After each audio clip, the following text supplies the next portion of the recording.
The old music store sat quietly at the corner of a narrow London street. Its windows were fogged, its shelves were dusty, and yet it held something magical. Inside, hundreds of instruments waited. Violins, guitars, flutes, drums, each one with its own voice, its own story. Among them was a small, old violin, placed on the lowest shelf, hidden behind others. Its varnish had faded, one string was missing, and a small crack ran down its side. No one ever picked it up. Every day the violin watched customers come and go. They'd pick up shiny new guitars, touch the polished pianos, and admire the glowing violins on the top rack. But never once did anyone even look at the old violin. The violin began to whisper to itself, "Look at me. I'm worthless now. Who would ever want to play me?" It watched the other instruments proudly displayed under the light, shining, beautiful, perfect, and it began to hate its reflection in the dusty mirror. "I wish I were like them," it thought. "Maybe then I would matter." One rainy afternoon, the doorbell jingled. A young boy entered the shop, maybe 13 or 14 years old. His name was Oliver. His clothes were wet, his hair messy, but his eyes were filled with hope. He walked to the counter and said softly, "Sir, I need a violin, but I don't have much money." The old shopkeeper looked at him kindly. He knew that tone. It was the voice of someone who loved music but couldn't afford it. After a moment, the shopkeeper pointed to the dusty shelf. "You can take that one," he said, nodding at the broken violin. "It's old, but maybe it still has some music left." Oliver's face lit up. He carefully picked up the violin, held it close, and whispered, "I'll take care of you." For the first time in years, the old violin felt seen.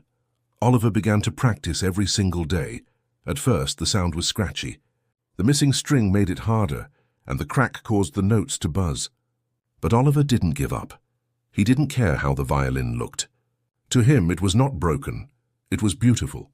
While others laughed at him for playing such an old instrument, Oliver played with all his heart. Weeks turned into months.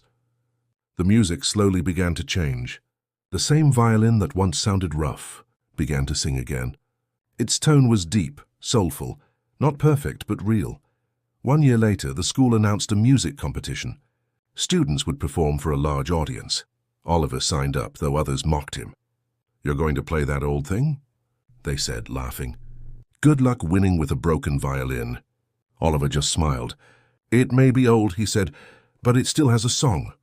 When the day came, the hall was packed. The lights dimmed and Oliver stepped onto the stage. He took a deep breath and began to play. The first notes were gentle, trembling slightly, but soon the melody filled the hall. It was hauntingly beautiful. The sound carried a strange emotion, sadness, hope, strength, as if the violin itself was telling its life story. When the final note faded, the audience sat in silence. And then they stood. Applause filled the room. Even the judges had tears in their eyes. After the performance, one of the judges approached Oliver backstage. "That was incredible," he said softly. "Which violin did you use?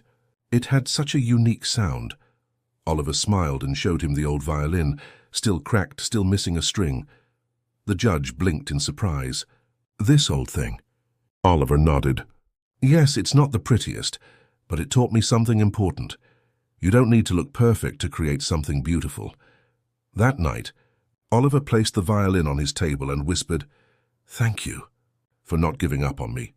But deep inside, the violin wanted to whisper back, "No, thank you, and for reminding me that I was never broken, just waiting for the right hands."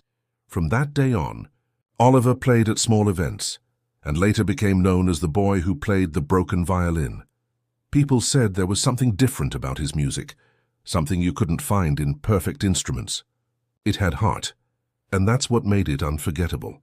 Never compare yourself to others. Just because someone shines brighter doesn't mean your light has no value.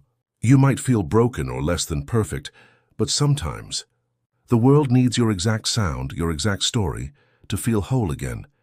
Your worth doesn't depend on how you look, what you own, or who applauds you.